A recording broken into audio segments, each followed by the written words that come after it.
Alors, nous l'avions dit, il y a 3 temps qui sont prévus dans cette soirée. Le troisième, c'est celui que beaucoup de personnes présentes ici attendent. Donc, comme chaque année, nous organisons une analyse de dossiers qui sont présentés par plusieurs porteurs de projets. Il y a plusieurs phases dans cette analyse. Une première qui est la collecte de ces dossiers pour en sélectionner quelques-uns qui font face à un jury d'exception chaque année qui nous fait le plaisir de nous permettre de bénéficier de leur expertise et d'avoir une vue la plus holistique possible sur ces projets. Donc maintenant, ça va être le moment où on va pouvoir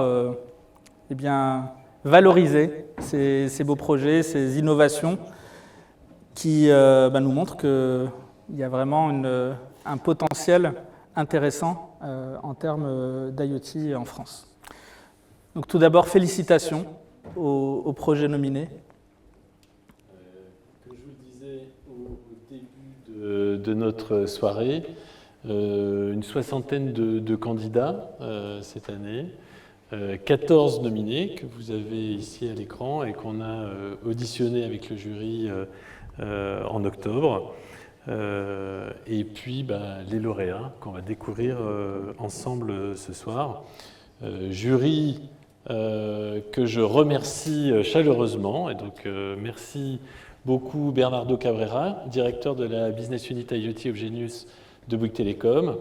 Merci à Emmanuel Passili qui malheureusement n'est pas parmi nous ce soir, responsable d'investissement ville et territoire intelligent à la Caisse des dépôts. Un grand merci à Anne-Laure Como qui a dû nous quitter, mais qui est représenté désormais par Fabrice Stevens, son CEO, donc Anne-Laure qui est EVP Mobile et Smart Mobility Services chez Orange Business.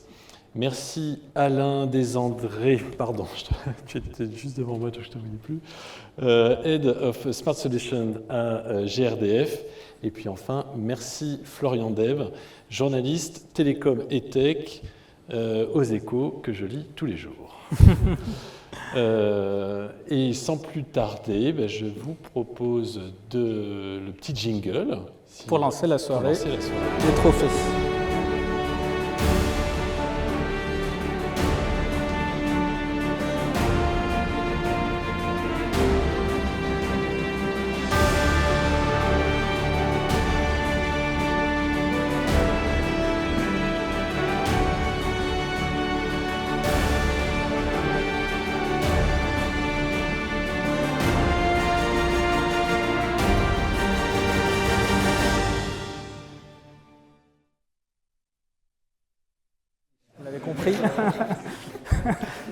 L'intention est assez claire, je pense. Et là, on est passé du trésor à Gladiator. Voilà, on a plusieurs positionnements possibles. Donc pour ces trophées, 4 catégories. Et donc on va démarrer par la toute première catégorie, la catégorie Smart Territoire. On a parlé de territoire connecté. Là, c'est une appellation un peu différente. Et pour remettre le trophée de cette catégorie, je vais appeler M. Bernardo Cabrera, directeur de la BU IoT Obgenius chez Bouygues Telecom, à me rejoindre pour indiquer qui est le lauréat de cette catégorie. Nous allons d'abord indiquer les nominés de la catégorie. Alors, 3 nominés pour cette catégorie. Donc, la ville de Lambersart, qu'on a présenté à travers l'étude, pour plus de 500 capteurs qui ont été déployés sur cette commune de 27 000 habitants en Lorrain. NGE Connect pour sa solution Pulsio d'hypervision, on en parlait, en termes de mutualisation, les hyperviseurs sont un des sujets de mutualisation possible. Puis la société Suez pour sa solution Sewerball, qui est une balle connectée qui se glisse dans les canalisations et qui permet de détecter les eaux parasites dans ces canalisations. Alors Bernardo, est-ce que j'ai un micro? Non. Je vais t'en remettre un, en espérant qu'il fonctionne. Vous m'entendez? Voilà. Bonsoir à toutes et à tous, et merci pour cette invitation. Alors, permettez-moi, juste avant, au risque d'être un petit peu cérémonieux, mais tu vas parler de cérémonie, déjà de remercier Bearing Point pour l'organisation de cet événement, et aussi de les féliciter toute l'équipe dans une démarche presque militante, année après année, de fertiliser cet écosystème IoT. Donc, merci beaucoup.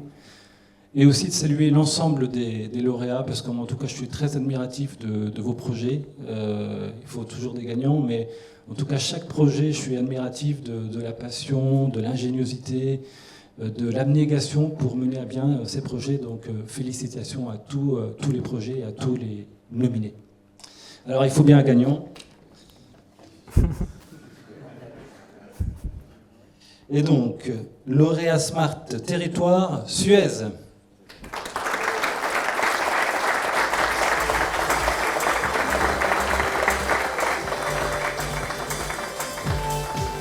Et donc vous pouvez nous rejoindre sur scène.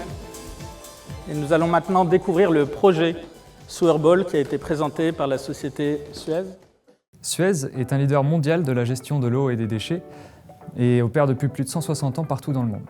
Aujourd'hui, Suez, c'est 40 000 collaborateurs dans 40 pays différents qui ont un objectif commun, livrer des solutions innovantes et résilientes au service de l'environnement. Et pour cela, on s'appuie sur notre savoir-faire historique, sur les métiers de l'eau et des déchets, mais aussi sur nos 3 pôles d'expertise qui sont l'innovation, la construction et le digital. L'IoT est un levier de différenciation très important pour Suez. C'est un moyen d'améliorer notre performance opérationnelle ainsi que celle de nos clients, mais aussi de réduire l'impact de nos activités sur l'environnement. Et enfin, c'est surtout un moyen d'améliorer les services rendus aux usagers. Oui, nous sommes partis du constat suivant. Les réseaux d'assainissement sont insuffisamment inspectés et insuffisamment renouvelés. Aujourd'hui, quand on construit un réseau d'assainissement, il a une espérance de vie estimée de 60 à 80 ans. Dans les faits, son espérance de vie va au-delà de 200 ans. Ce vieillissement des réseaux d'assainissement génère plusieurs problèmes. Une perte de performance de leur opération, un risque accru de pollution des milieux naturels qui s'accompagne en plus d'un surcoût au traitement des eaux. Face à ces enjeux, les collectivités sont assez démunies car les outils, les solutions actuellement disponibles commencent à dater de plusieurs décennies et sont assez peu performantes. Suez propose aujourd'hui la Sewerball, qui est une nouvelle solution d'inspection des systèmes d'assainissement qui se veut sécuritaire, agile et rapide en comparaison aux solutions dites classiques. C'est la première fois qu'on utilise des capteurs de suivi de la qualité des eaux pour inspecter des réseaux d'assainissement. Donc c'est une balle qu'on introduit dans les réseaux qui collecte une batterie de données toutes les secondes et une fois récupérées, les données sont synchronisées automatiquement sur le cloud et des algorithmes peuvent être automatiquement déclenchés, des algorithmes assez avancés en mathématiques, brevetés par Suez, qui permet à un agent de générer un rapport immédiatement sur le terrain.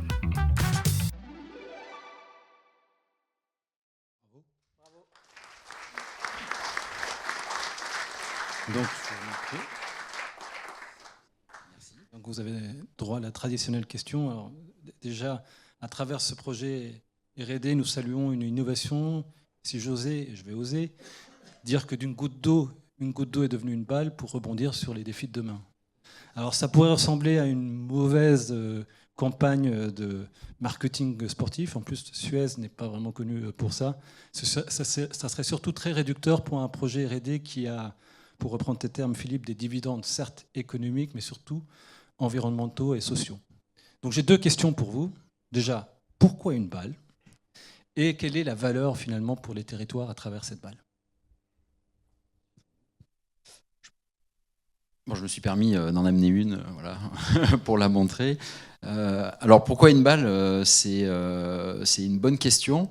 En fait, une question qu'on peut se poser aussi, c'est venu assez naturellement finalement parce qu'un réseau d'assainissement, je dirais, c'est circulaire. Et de plus en plus, dans nos métiers, on va essayer d'aller inspecter ces réseaux, qui sont des milieux très agressifs, très hostiles. Et avec l'émergence des robots, des drones, des capteurs, on va essayer plutôt d'envoyer donc des solutions qui vont aller mesurer des données plutôt que descendre nous-mêmes, les hommes, à certains risques dans ces réseaux d'assainissement. Et finalement, une forme qui rentre bien dans une canalisation, c'est assez naturellement une sphère. Et la sphère a aussi la possibilité de tourner sur elle-même et donc d'avancer et d'évoluer assez simplement, facilement dans les canalisations. Donc ça a un rôle, une fonctionnalité assez importante. Et la deuxième question sur la valeur, je dirais que ça apporte la valeur à plusieurs égards. Dans un premier lieu, une valeur environnementale. Donc l'objectif, c'est pour les territoires de réduire l'impact de pollution des eaux usées sur le milieu naturel et aussi les coûts de traitement, un peu comme je le disais déjà dans la vidéo. Les collectivités ont de plus en plus intérêt à se pencher vers ces thématiques, notamment stimulées par la réglementation qui a évolué et qui peut imposer donc des pénalités. Et le fait de pouvoir utiliser des solutions agiles, efficaces, qui peuvent être démocratisées. Donc le concept de la balle se base quand même sur une simplicité de manière globale, d'utilisation, mais de coût aussi, de manipulation, qui fait que ça peut avoir un modèle de mise en œuvre assez différent. On peut l'utiliser sur un petit territoire, le déployer à toute l'échelle du territoire, en service, en études. Et donc cette simplicité tend à démocratiser un peu l'inspection des réseaux. Et dernièrement, une valeur aussi opérationnelle, parce que c'est tellement différenciant par rapport aux solutions classiques que ça amène des informations qui sont très différentes et qui vont venir enrichir la connaissance de nos systèmes, qui peuvent être couplées aussi avec les solutions dites classiques actuellement. Bravo.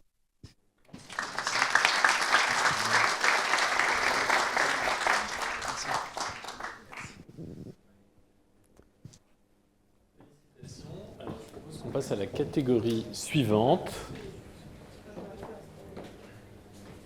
Ah, presque. Voilà, pilotage énergétique. Alors, dans cette catégorie, nous avions... alors, je ne vais pas appeler de camarade, puisque Emmanuel, malheureusement, n'est pas parmi nous, donc je vais remettre ce prix. Donc, nous avions 4 nominés. GRDF pour un projet de télé-relève de compteurs. Nous avions Enedis avec un projet qui permettait de réduire les temps d'indisponibilité des systèmes d'information en surveillant les coupures d'alimentation. Un projet présenté par la société Swin, un projet qui permet de mettre en commun des moyens de production et des moyens de consommation d'énergie de façon locale. Et puis un projet présenté par Orange Business et DFM pour piloter à distance l'éclairage de panneaux publicitaires.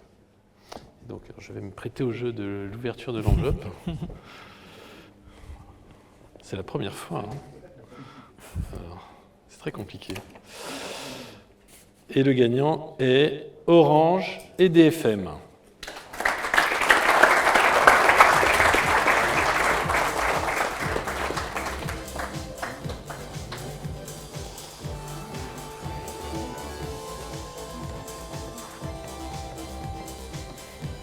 Pardon. Orange Business, c'est l'opérateur et l'intégrateur B2B du groupe Orange. Donc, nous sommes présents à travers 65 pays dans le monde entier pour répondre aux problématiques de nos clients et les aider dans leur transformation digitale. Aujourd'hui, Orange Business, c'est 30 000 collaborateurs experts autour des solutions IA, data, cloud, IoT et cybersécurité. DFM Europe, on est une société d'innovation. On fabrique des solutions clés en main, sur mesure. Et en fait, on va développer du hardware, des capteurs IoT sur mesure, en passant par les couches IT et en allant jusqu'à des systèmes d'intégration pilotés par IA. Alors la place de l'IoT pour nous est prépondérante, puisqu'en fait, c'est à partir de systèmes qu'on obtient des datas. Donc on génère des capteurs qui vont nous donner des data et ces data vont nous permettre de générer et de répondre aux modèles. Et en plus, on est partenaire d'Orange sur la partie IoT.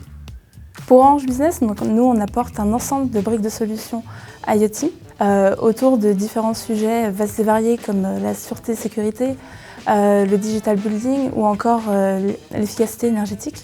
Aujourd'hui, Orange Business, c'est 45 millions d'objets connectés à travers le monde et 450 millions de données qui sont traitées à la minute. Orange Business a candidaté à l'IoT Hub de Bearing Point pour présenter un projet innovant pour lequel nous avons conçu une solution, non seulement sur mesure, mais également avec une approche industrielle, de façon à pouvoir la packager, la répliquer et la dupliquer dans plusieurs contextes. Mediatransport fait partie du groupe Publicis. C'est une régie publicitaire et Mediatransport a en charge l'exploitation de panneaux publicitaires. Pour les panneaux publicitaires, il y a un système d'éclairage autour de l'affiche de publicité. Et ce système d'éclairage est par exemple commandé par des eurodateurs où on indique de telle heure à telle heure, tu t'allumes, tu t'éteins. L'inconvénient de ces systèmes-là, c'est que dès qu'on veut modifier la plage horaire, il est nécessaire d'intervenir manuellement. Du coup, dans la solution qui a été proposée, on a développé avec notre partenaire DFM Europe un relais qui permet de commander et d'actionner, suivant une plage horaire définie, l'allumage et l'extinction. Il y a en plus une économie d'énergie de l'ordre de 20% minimum et en plus, nous avons également l'avantage d'avoir des réductions supplémentaires sur des coûts d'exploitation, par exemple pour des prédiagnostics à distance et une centralisation de ces panneaux. Donc effectivement, le projet aux côtés d'EFM, ça a été de développer une électronique spécifique. Alors on est parti de notre prototype Smart One. On va dire que c'est une carte survitaminée, mais il n'y a pas le relais. Donc on lui a fabriqué spécialement cette carte-là. Elle n'est pas forcément petite, elle a été faite exprès pour aller rapidement et elle vient se plugger, on vient plugger la carte de contrôle sur ici le relais que l'on voit ici. Et une fois qu'on a développé ça, une fois que ça s'est validé, en encore une fois quelques semaines, voire quelques mois, on arrive à réduire et arriver sur un capteur industriel.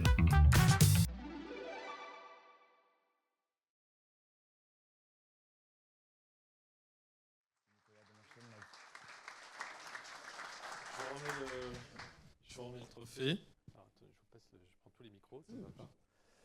Nous, ce qu'on a bien aimé, alors je me fais le rapporteur du jury, c'est l'impact environnemental immédiat, hein, comme on le voit tout de suite. Voilà, c'est pas des effets à plusieurs années. Voilà.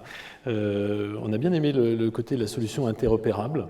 Et puis, ça nous tient à cœur à l'IoT Business Hub, cette logique d'écosystème. Voilà, c'est pas Orange Business tout seul, c'est pas DFM tout seul. Voilà, c'est un travail d'équipe qui permet d'arriver à cette solution. Alors, donc j'ai deux questions, et pour chacun, hein, puisque c'est l'écosystème. La première pour vous, Orange. Dans votre propre aveu, vous ne disposiez pas, quand vous avez reçu le RFP, de solutions qui permettaient de répondre aux décrets d'extinction nocturne. Comment vous avez fait pour répondre en des délais aussi courts? Alors exact, on n'a pas trouvé sur le marché de solutions industrielles à déployer automatiquement. Donc on a démarré par bien échanger avec le client pour comprendre son besoin. Et suite à ça, on a directement sollicité nos collègues côté Orange Innovation et puis également notre réseau de device makers en identifiant très rapidement la société DFM. Et à partir de là, on a conçu très vite un prototype qu'on a testé dans un POC, mais en environnement d'exploitation. Et puis ensuite, on a conçu le modèle industriel miniaturisé sur l'été 2023 pour pouvoir déployer de l'ordre de, pour le moment, 3300 panneaux sur le réseau des panneaux d'affichage de la RATP et à terme 3800 également sur d'autres villes. Et une question donc pour vous, Frédéric. Quels ont été les principaux défis que vous avez rencontrés pour développer les capteurs? On le voit un petit peu dans le film, est-ce que vous pouvez nous en dire un petit peu plus? Oui, alors les défis sont effectivement de réaliser un capteur qui s'adapte aux fonctionnalités, ça c'est la moindre des choses, qui va pouvoir être déployé sur les réseaux de manière rapide, qui permet aussi d'assurer la sécurité, mais je dirais comme on le pressent un petit peu, le principal défi qu'on a eu, c'est le temps. Et donc on arrive à comprimer ce temps. On a mis 2 mois pour faire un capteur fonctionnel qui a pu être testé chez le client d'Orange.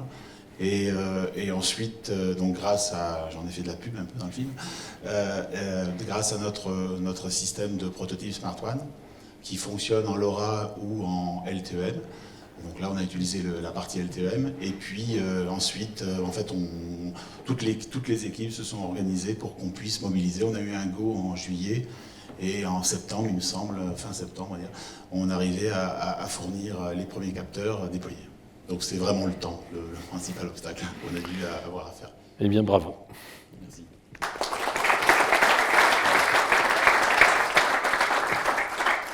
Merci, merci, encore bravo.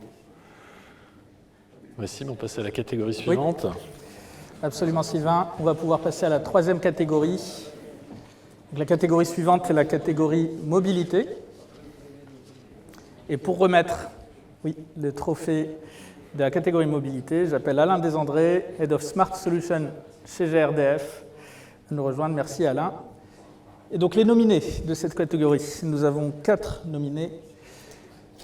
La RATP, pour une solution de maintenance prédictive des portes de rames de métro, sujet qui, j'imagine, tient à cœur à beaucoup de monde. Les sociétés Visiosense avec Digital Logistics Services, pour une solution qui permet de coordonner les manœuvres des camions dans un quai de chargement, et donc de réduire le moment de ces chargements, et donc de gagner en efficacité. Les sociétés Access, en partenariat avec Renault, pour une solution de casier connecté qui permet une remise de clés accessible en 24/7 et donc d'améliorer le parcours de l'utilisateur. Et puis la communauté d'agglo du pays ajaccien pour ces applications qui permettent d'obtenir des informations en temps réel et de fluidifier la circulation dans la communauté d'agglo.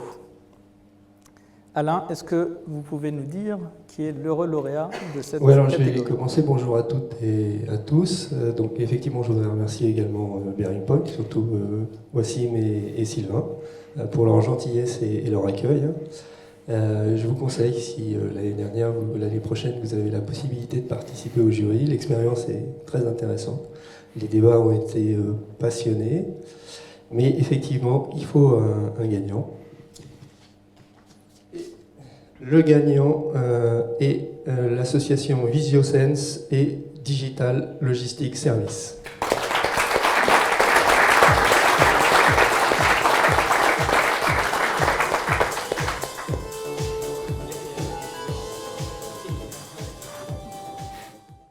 Alors Visiosense développe des caméras intelligentes avec de l'IA éthique. On explique grossièrement qu'on transforme ces caméras en capteurs IoT pour mesurer des flux. Digital Logistics Services est une société qui édite un logiciel, une plateforme logicielle comme on dit maintenant, qui optimise le parcours camion sur des sites logistiques industriels. Notre volonté et notre objectif est de réduire tous les temps d'attente à chaque étape du parcours d'un camion. Alors, Visiosense est une entreprise d'IoT, on développe nos propres capteurs, on fait également notre propre software embarqué et également une plateforme qui permet de manager la flotte, de les installer, les configurer, les maintenir. Et on a également une grosse couche d'intelligence artificielle embarquée dans les capteurs. Nous utilisons l'IoT dans nos cas d'usage. En fait, on a énormément besoin de capteurs justement à toutes les étapes du parcours du camion pour récupérer de la donnée, la data comme on dit aujourd'hui, pour optimiser justement le parcours. Donc les capteurs Visiosense sont un élément très important pour nous pour justement optimiser ce parcours et le temps d'attente à quai justement de l'entreprise. Donc le projet consiste à utiliser les fameux capteurs Visiosense pour optimiser l'arrivée du camion à quai. On s'est rendu compte que finalement un entrepôt est toujours fermé, avec les portes fermées, et l'objectif était de donner de l'information en temps réel aux opérateurs, aux agents de quai comme on les appelle, pour qu'ils puissent savoir en temps réel quand le camion est arrivé à quai. Ça peut paraître anodin, mais il se trouve qu'on perd grosso modo 5 minutes par quai et par camion à chaque fois qu'on a à charger ou décharger une remorque. Donc l'idée de capter l'information, est-ce que le camion est bien là, nous permet de donner l'information à l'agent qui, lui, ne va pas faire d'aller-retour, pas faire de déplacement perdu finalement, pour aller ouvrir les portes et charger, décharger le camion.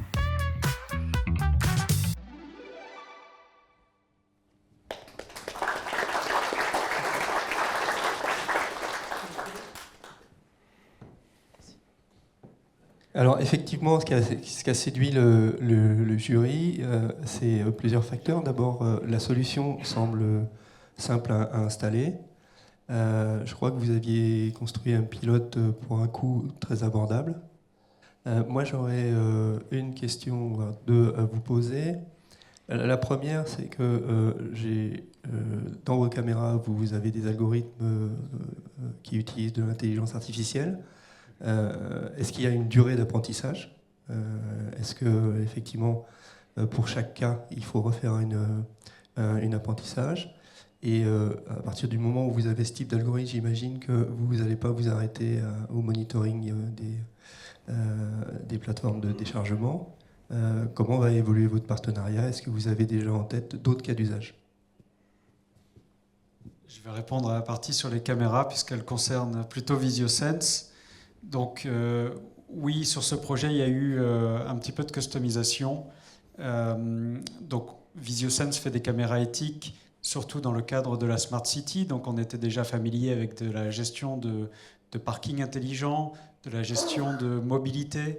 Donc les camions n'étaient pas des assets que nos caméras ne reconnaissaient pas. En revanche, on les a vus dans une position bien particulière. Au tout début du pilote, on avait par exemple du mal avec le quai du milieu où on voit le camion sous une forme qu'on n'a pas l'habitude de voir, sans voir les roues, etc. Donc oui, il y a eu un apprentissage customisé pour ce projet, mais dans la réplication du projet, il y aura a priori pas beaucoup plus d'entraînement. La deuxième partie. Quelle est l'évolution de votre partenariat et quel cas d'usage vous avez ciblé? Alors la suite, alors effectivement on n'en est qu'au début, parce que c'est un tout petit cas d'usage qu'on a fait là, on s'est concentré sur des portes de quai finalement. Et ce qu'on vise, évidemment, au-delà du déploiement qu'on pourra avoir sur bon nombre de sites logistiques, c'est aller plus loin dans l'automatisme des déplacements, en fait. Parce qu'on s'aperçoit qu'on a des déplacements à l'intérieur de l'entrepôt, mais on a également des déplacements à l'extérieur. Et ceux-ci sont encore plus importants parce que, effectivement, ça coûte aujourd'hui moins cher de faire des bons déplacements à l'extérieur de l'entrepôt qu'à l'intérieur. C'est pour ça qu'on fait des changements de quai successifs pour des remorques, parce que finalement, on s'est aperçu que ça coûtait moins cher que de balader des palettes tout le long de l'entrepôt, qui fait des fois, parfois, quelques mètres. Voilà, donc c'est ça qu'on vise, c'est-à-dire qu'on va utiliser la partie IoT pour pouvoir détecter l'arrivée des remorques au niveau des parkings également, au niveau de certaines zones d'attente, et bien sûr au niveau des quais, et la boucle sera bouclée. Voilà, c'est ce qui arrive à partir de 2025 avec d'autres partenaires qui font pas forcément de l'IoT, mais qui font par exemple de la conduite, des déplacements automatisés et autonomes, par exemple. Félicitations. Bravo. Félicitations, merci.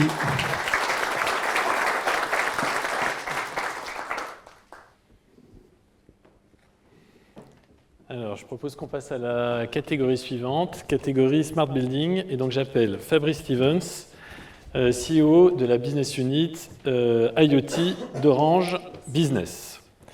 Alors, 3 nominés dans cette catégorie.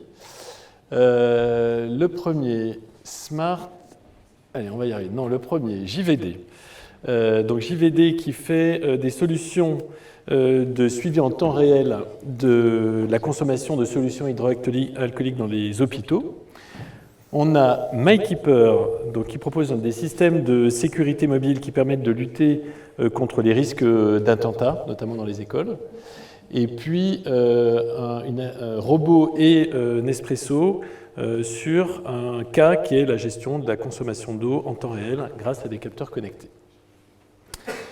Et donc, Fabrice, est-ce que tu peux nous donner le gagnant?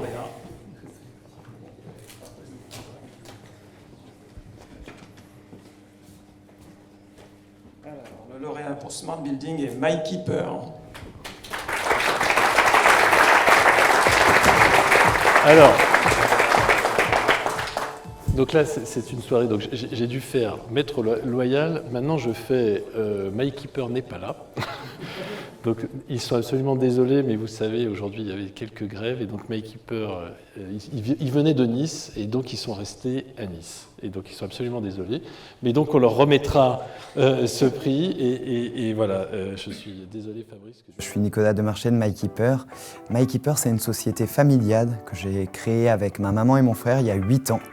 Et en fait, dès la naissance de l'idée, c'est parti d'un objet connecté. Notre petite cousine Sandra n'avait pas le droit d'aller faire des joggings dans la forêt. Et du coup, sa maman était inquiète. Avec mon frère qui est ingénieur informatique, on s'est dit on va t'inventer un petit boîtier, tu cliqueras dessus et on sera prévenu de ton problème et de ta localisation et on pourra te venir en aide. En janvier 2024, en fait, on a développé Security.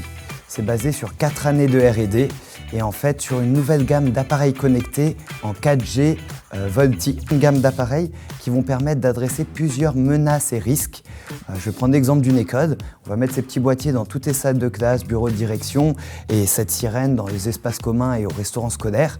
Et en cas d'intrusion malveillante, une pression longue sur ce bouton va déclencher une alerte attentat sur tous les boîtiers installés dans les codes. Et si on a un agent technique, par exemple du personnel de ménage qui intervient le soir, il lui suffira de prendre la petite balise et d'activer une fonctionnalité de reconnaissance de chute et d'absence de mouvement. Et donc on aura un scénario protection du travailleur isolé. Et prenons toujours le même système et disons qu'on voudra ajouter des sonneries d'interclasse. En fait, ça va pouvoir être fait depuis le cloud.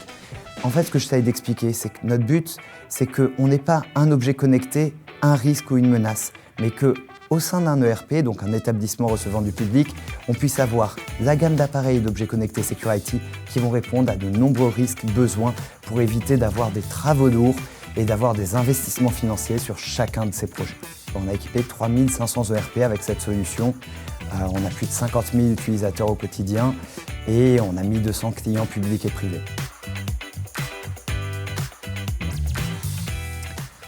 Aujourd'hui, on travaille exclusivement dans le domaine de l'innovation. Et pour moi, il n'y aurait pas plus grand trophée finalement que le trophée IoT Business Hub. Et ce serait une réelle reconnaissance dans le domaine des objets connectés et également du cloud computing parce que les objets connectés aujourd'hui fonctionnent avec le cloud. Donc ce serait une belle reconnaissance pour moi, pour ma maman qui est ingénieure et surtout pour mon frère Jérémy qui est ingénieur informatique. De petits moments du soir où on discute tous les deux et on essaye de révolutionner ce secteur de la sécurité grâce aux IoT. Donc je pense qu'il n'y aurait pas plus belle reconnaissance pour MyKeeper que d'avoir le trophée de l'IoT finalement français.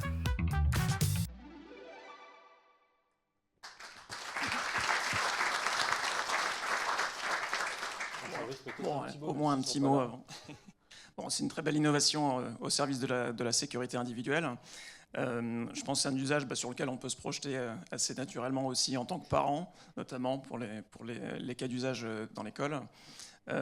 Comme pour plusieurs des projets qui ont été présentés ce soir, je pense que la simplicité, c'est vraiment un des points marquants aussi dans ce projet. Simplicité à la fois du déploiement, c'est moins d'1 heure pour déployer cette solution, et simplicité à l'usage aussi, que ce soit avec le device ou avec les applications mobiles. Et puis l'autre point, ça c'est plutôt un KPI, moi, qui suis un peu axé sur les chiffres, qui m'a bien plu dans le dossier, le taux de renouvellement de leurs clients, 100%. Donc je pense qu'on rêverait tous d'avoir un churn de 0. Je pense que c'est assez révélateur de deux choses. Un, qu'il y a un vrai besoin, il y a un vrai usage derrière et donc une volonté de continuer. Et puis encore une fois, que la qualité de service est au rendez-vous, la solution répond vraiment à cette attente. Voilà. Donc bravo à eux. Merci Fabrice et bravo à eux. Bon, Wassim, à toi l'honneur sur le prix spécial parce qu'en fait le jury n'arrive souvent pas à choisir, donc on crée toujours des catégories en plus. Et effectivement Sylvain, et merci Fabrice. Et puis MyKeeper avait beau ne pas être là avec nous, je pense qu'avec le témoignage qu'ils ont partagé, on a eu le sentiment de les avoir. Donc prix spécial du jury, oui, c'est un prix qui n'existe pas a priori, qui est souvent créé a posteriori des euros, et donc c'est lié à la qualité des dossiers qu'on reçoit. Donc pour remettre ce prix spécial du jury, j'invite M. Florian Deb, journaliste Tech et Telco au niveau des Échos, à nous rejoindre. Il n'y a pas de nominé pour le prix spécial, c'est un prix qui peut être attribué à n'importe quel nominé parmi les 14 qu'on vous a présentés. Bonjour à tous, donc là qu'il y a plus de compétition, c'est pour le prix spécial. C'est ça.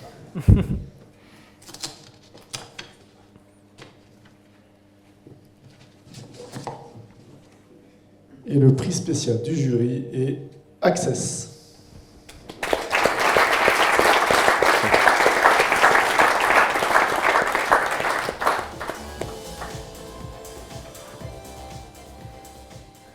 Alors évidemment, un prix spécial, c'est quelque chose de spécial. Il y a beaucoup de valeur.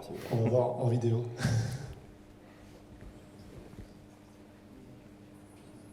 On est la société Access et on est spécialisé dans la création de casiers connectés pour la gestion de clés et de petits équipements qui vont être connectés à un logiciel de gestion en ligne. Elle est centrale. En réalité, tout est basé sur notre micro-ordinateur embarqué et on va comme ça pouvoir agrémenter la solution avec toutes les petites demandes de nos clients, tous les devices qui vont être complémentaires pour assurer le meilleur service à travers nos casiers connectés. Oui, bien sûr. Alors, c'était le cas client Renault, puisque nous avons gagné l'appel d'offres européen Renault en 2021 et on déploie actuellement 500 machines coupe-fil devant les concessions Renault qui vont permettre aux clients Renault de ne plus faire la queue le matin en concession pour déposer leur véhicule. J'ai commandé une vidange sur internet, je dépose mes clés dans le casier et lorsque le véhicule est prêt, je reçois un SMS et je viens chercher mon véhicule en toute autonomie. Je crois que c'est important de faire connaître les solutions françaises, de montrer ce qu'on sait faire avec l'IoT, de vraiment montrer tout le potentiel de la fabrication française. On est très fiers de nos développeurs de la French Tech et puis finalement d'être entouré de grands partenaires comme Bearing Point par exemple, ça vient encore valoriser nos solutions qu'on crée au quotidien. Je vous remets donc ce trophée, ce prix spécial. Ce qui a été apprécié dans ce dossier, c'est évidemment le côté très pratique du projet, l'échelle c'est également, c'est un projet européen. Et par contre, on se doute qu'il y a un retour sur investissement en termes d'expérience utilisateur, mais comment est-ce que vous avez pu mesurer ça sur l'expérience utilisateur et puis éventuellement sur l'argent également? Merci beaucoup, merci déjà aux membres du jury. On est vraiment très fiers pour ce prix. On est un jeune acteur, nous, sur le marché. Effectivement, on va très vite. On a 4 ans d'expérience maintenant, mais on est vraiment en hyper-croissance pour nos clients. Et on est très fiers d'avoir dressé ce projet avec le groupe Renault à travers toute l'Europe, puisqu'on parle de 500 bornes connectées. Vous demandiez comment est-ce qu'on mesure le ROI?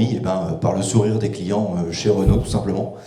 Quand on n'a pas besoin de faire la queue le matin en concession, quand on gagne du temps, quand le soir on n'est pas pressé pour aller récupérer son véhicule, avec un simple SMS, on a reçu son code et on va aller chercher sa clé dans le casier, quel confort. Donc effectivement, il y a un vrai ROI et c'est surtout une vraie digitalisation du parcours client. Le groupe Renault est venu nous voir et comme plein d'autres groupes aujourd'hui, on a la chance d'avoir vraiment des grands acteurs dans notre portefeuille client. Ils sont venus nous voir avec déjà un parcours digitalisé 100% en ligne. Ils ont une application mobile, tout est fait en ligne, votre devis, votre facture, la prise de rendez-vous. Et finalement, la dernière brique qui manquait, c'est cet échange des clés. Et on arrive là à une brique qui est essentielle, qui est un petit peu figitale. Alors je sais que ce mot n'est plus trop à la mode déjà. Elle est figitale parce qu'on va venir faire le lien entre l'application mobile ou le parcours client de nos grands comptes et finalement cette remise de clés qui va donner accès à un véhicule, qui va donner accès à un bâtiment, puisqu'on est vraiment beaucoup plus large. On s'inscrit également dans la Smart City, puisqu'on adresse les collectivités avec nos produits pour la gestion des bâtiments, pour la gestion des véhicules communaux. On s'inscrit également dans l'autopartage, on en parlait tout à l'heure des usages, du covoiturage, mais nous on a également l'autopartage, voilà. On a plein de gestionnaires de flotte véhicules qui viennent rationaliser la flotte grâce à des produits tels que nous pouvons le proposer. Bravo. Bravo. Merci Florian. Bon, et maintenant Wassim, le Grand Prix. On arrive au bout de la soirée, ou quasiment, pour le trophée qu'on appelle le Grand Prix. Et donc le Grand Prix, de la même façon, il n'y a pas de nominés particuliers. Les nominés sont les lauréats des différentes catégories. Et donc nous allons maintenant, si tu veux bien Sylvain, décacheter l'enveloppe pour annoncer les gagnants. Oui. Alors cette année, voilà, c'est-à-dire que les jurys sont de moins en moins disciplinés année après année. Donc là, le jury n'a pas su choisir un Grand Prix, mais 2 Grands Prix. Donc on avait vraiment des projets excellents. Et donc les 2 gagnants du Grand Prix sont MyKeeper et Suez.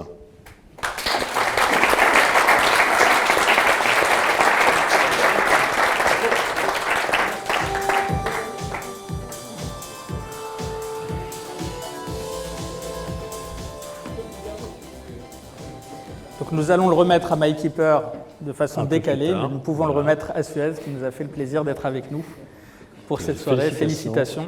C'est le même projet Swearball qu'on vous a présenté, bien entendu, qui est récompensé ici. Tu te lances dans la question traditionnelle.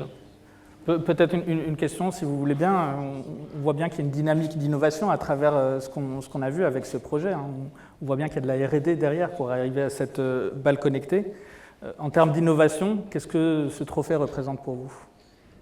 C'est une grande récompense parce que depuis 3 ans, Suez a mis en place une nouvelle dynamique d'innovation, Innovation to Business. Et le projet que vous avez vu avec la petite balle que je vais réexpliquer, il coche presque toutes les cases. Donc moi je suis Jérôme Bailly, je suis en charge de l'innovation chez Suez, donc c'est la R&D, l'innovation, également les partenariats et les prises de participation dans les startups. Et ce projet, c'est un projet métier, terrain, et ça c'est du Suez parce qu'il faut que quelqu'un ait l'idée de mettre une petite balle dans un réseau d'assainissement pour en fait aller chercher les casses du réseau d'assainissement, parce que là où il y a casse, vous avez l'eau de nappe qui remonte et du coup ça fait déborder les stations d'épuration et c'est pas bon pour l'environnement. Donc derrière l'impact environnemental il est là. Et derrière des balles on en a perdu parce qu'évidemment elles vont. Et donc il a fallu trouver un moyen pour les mettre, pour les récupérer. Il a fallu en fait trouver un moyen de les faire pas cher. Et ça généralement on a du mal à le faire chez Suez et là bravo, donc on l'a fait. Donc il a fallu trouver des partenaires pour les tester, pour planter un peu leur réseau d'assainissement, ce qu'on a fait. Il a fallu la marketer, la vendre. Aujourd'hui, elle est en France, elle est en Australie. Là, on est sur un gros appel d'offres au Moyen-Orient. Et donc, ça illustre vraiment ce qu'on veut faire, l'innovation to business. Voilà, donc un grand merci, en tout cas. Vous avez fait un très bon choix. Bravo.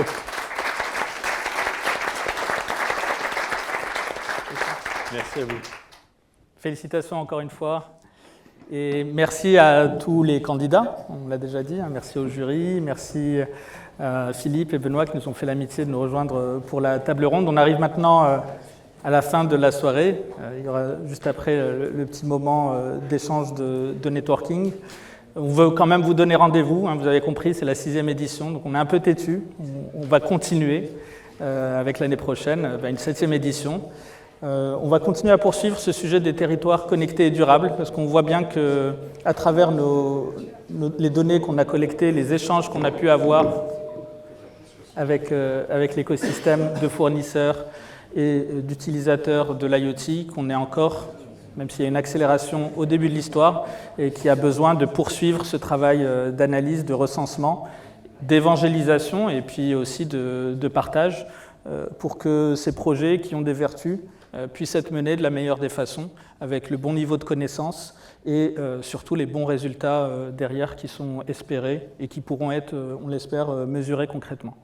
Donc rendez-vous l'année prochaine. Un grand merci d'avoir fait le choix d'être avec nous ce soir. On sait que le créneau est jamais simple un soir en semaine. Et donc je vais vous inviter à nous accompagner, je pense que c'est le meilleur mot, vers la partie cocktail pour pouvoir échanger avec nous et entre vous. Merci. Merci à tous.